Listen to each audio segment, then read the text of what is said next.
Dalawa ang business niya, dalawang DTI at isang BIR.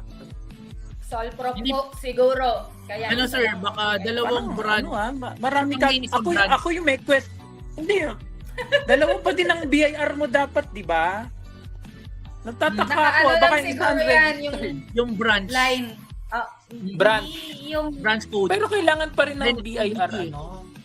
Hindi. Kailangan pa rin ng COR, Mike, di ba? Kapag Yes, kahit sir. branch. Mm-mm. Ngayon, kasi kapag sole prop ka, let us assume, kasi kung DTI sole prop yan, di naman siguro, ano to yung Yes. parang, sole prop, 8 books. Hindi naman, kailangan mo lang dyan. Okay lang yung isang set ng books kasi consolidated naman yan, no? Pero Mike, yung sa discussion natin ng 1702, kapag meron kang additional activity, meron kang additional schedule na fill upan. Kaya important ma-discuss natin 'yon sa ITR preparation. So although isa lang yung books mo, dapat i-monitor mo pa rin lalo na kung nagko-combine Mike yung goods and services. Mm. 'Di ba? Although invoice naman parehas, but syempre in terms of profitability, magkaiba yung derivation ng gross margin.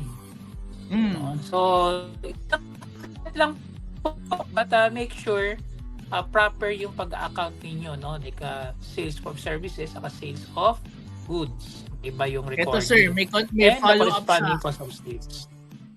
Opo. verification. Baby clothing. Okay. Souvenir. Saka parehong goods. Hmm. Oo. Walang problema to kasi parehong goods, no?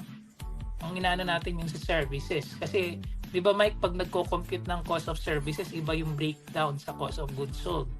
Yes. Kasi sinasabi ko, magkaiba. separate yung natin. Ito naman parang walang problema. Isang set lang po, Keith, no? But syempre, importante yung proper segregation mo in terms of profitability at saka yung inventory, nito.